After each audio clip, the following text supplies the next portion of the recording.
আমরা সবাই বলি বয়স বাড়তেছে। আসলে কিন্তু বয়স দিন যাইতেছে আর কমে যাইতেছে। এই তো প্রত্যেকের জীবন থেকে আরেকটা বছর প্রায় শেষ। সামনে নতুন আরেকটা বছরের অপেক্ষায় সবাই আছি। এই একটা বছরে কতজন যে কত আপনজন হারাইছে, কেউ বাবা হারাইছে, কেউ মা হারাইছে, বোন হারাইছে, আপনজন অনেককেই হারাইছে যা আর কোনোদিন ফেরত পাওয়ার মতো না। তো হ্যালো এভরিওয়ান, কেমন আছেন সবাই? আশা করি অনেক ভালো আছেন। আমিও আল্লাহর রহমতে অনেক ভালো আছি।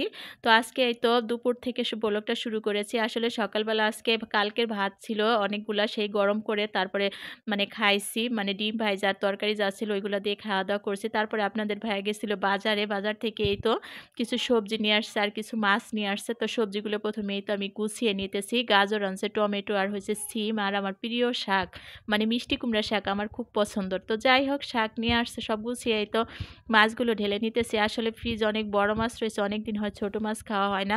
তো খাওয়ার জন্য খুব মানে ইচ্ছা করছিল, তাই আর কি বলছি আপনাদের ভাইয়ারে। তাই ২ পদের এই তো মাছ নিয়ে আসছে, এখানে বাতাসি মাছ আর হইছে বেলে মাছ নিয়ে আসছে। তো মাছগুলো কাটাকাটি কইরা তারপরে আবার এই যে মিষ্টি কুমড়ার শাকটা ১ম এ কাইটা তারপরে এই তো বসিয়ে দিলাম। শাকটা বসিয়ে আবার ওই তো মাছের তরকারিগুলো কাটাকাটি করছি। মানে দেখা যায় একটা কাটছি আর একটা রান্না করছি। এমনি মাছ কাটাকুটি করে আজকে আমার অনেক দেরি হয়ে গেছে রান্না করতে। আবার দুপুরবেলা আপনাদের ভাইয়া ছিল ডিউটি। মানে তাড়াহুড়া করে রান্না-বাড়া করছি। যাই হোক, শাকটা এ পর্যায়ে সিদ্ধ করা হয়ে গেছে। তারপরে এই তো ফোড়ন দিয়ে দিতেছি। মিষ্টি কুমড়া শাকের ভিতরে এমনিতে একটু রসুন আর হয়েছে শুকনা মরিচ দিলে না খেতে বেশি ভাল লাগে।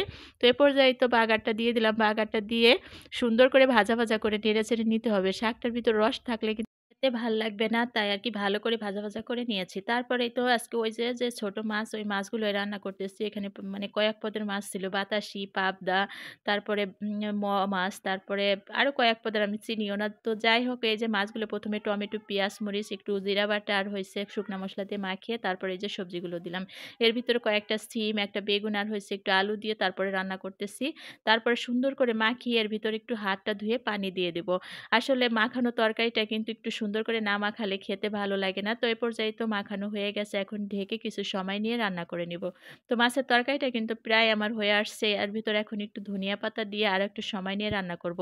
আসলে আমার বাসায় না চচ্চড়ি তরকারিটা নিচে একবারে পোড়া, পোড়া হয়ে যায় না, অনেকে অনেক পছন্দ করে। কিন্তু আমার বাসায় কেউ খাইতে চায় না। এজন্য নিচে একটু ভিজা, ভিজা থাকলে সবাই পছন্দ করে। এজন্য আমার ওইভাবেই রান্না করতে হয়। তো যাই হোক, এ পর্যায়ে আমার তরকারিটা প্রায় হয়ে গেছে। তরকারিটা নামিয়ে নিয়েছি। এই তো বিকালবেলা আবার আপনাদের ভাই যে বাইরে থেকে নাস্তা নিয়ে আসছে, মানে বার্গার, তারপরে কি যেন নিয়ে আসছে। মানে এগুলা খাইতে মেয়েটা খুব পছন্দ করে। মেয়ের মাও মানে আমারও অনেক পছন্দ। দেখা যায় এজন্য যা বাসায় আনে ২ প্যাকেটই আনে। মেয়ে মা মিলে খায়। আর আমার ছেলেটা তো অতটা খায় না। এখান থেকে একটু, একটু খাইলেই ওর হয়ে যায়। তো যাই হোক, আজকের ভিডিওটা এই পর্যন্ত। সবাই ভালো থাকবেন, আমার পাশে থাকবেন। খোদা হাফেজ।